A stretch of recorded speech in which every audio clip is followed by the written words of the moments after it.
देवों के देव महादेव शिव को नाग जाति परम प्रिय है। यहाँ तक कि नागों के बगैर शिव के भौतिक शरीर की कल्पना ही नहीं की जा सकती। शिव जी ने नागों को अपनाकर वह गौरव प्रदान किया जो किसी दूसरे को प्राप्त नहीं हुआ। वैसे शिव जी की शरण में जो भी पहुंचा, शिव जी ने उसे अपने ललाट पर बैठाया, चाहे वह चंद्रमा हो या गंगा, किंतु नागों से अपना संपूर्ण शरीर ही मंडित कर लिया, जिसके कारण नाग जाति शिव के साथ पूजनीय बन गई। वैसे तो शिव जी से संबंधित अनेकानेक कथाएं प्रचलित हैं, परंतु नागों के साथ जुड़ा एक रोचक प्रसंग इस प्रकार है। बहुत पहले की बात है। गांव में एक नदी थी। नदी के रास्ते पर एक विषैला नाग रहता था जो अक्सर लोगों को काट लिया करता था।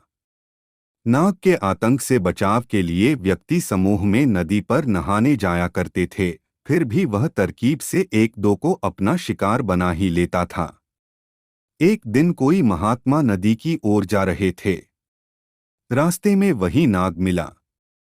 वह महात्मा को डंसने वाला ही था कि अकस्मात रुक गया। महात्मा हंसते हुए बोले, तुम मुझे काट कर आगे क्यों नहीं बढ़ते? परंतु वह महात्मा के चरणों में बारी बारी से नमन करने लगा। यह देखकर महात्मा ने कहा, नागराज, पूर्वजन्म के किसी पाप के कारण ही तुम्हें यह योनि मिली है, परंतु तुम इस योनि में भी प्राणियों को काटोगे तो तुम्हें नरक में जगह मिलेगी। यदि तुम नरक से छुटकारा पाना चाहते हो तो आज से किसी भी प्राणी को काटना छोड़ दो। अब नाग ने महात्मा के सानिध्य में अहिंसा का व्रत ले लिया। जब उसने काटना छोड़ दिया तो व्यक्ति उसे छेड़ने लगे। कुछ व्यक्ति उसे कंकड़ पत्थरों से मारा करते, इस कारण उसके शरीर पर जगह जगह घाव हो गए।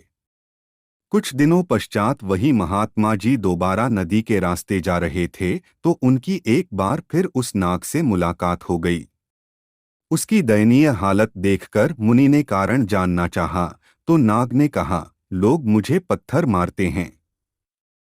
इस पर महात्मा जी ने कहा, नागराज, मैंने तुमसे किसी को न काटने के लिए कहा था, लेकिन ऐसा तो नहीं कहा था कि यदि कोई तुम्हें परेशान करे तो उसकी तरफ गुस्सा भी मत करो। अब ध्यान से मेरी बात सुनो, आज से तुम्हें जो भी परेशान करे उसकी तरफ तुम फुंकार मारकर दौड़ा करो। ऐसा करने से तुम्हें परेशान करने वाले भय के मारे दूर भागने लगेंगे।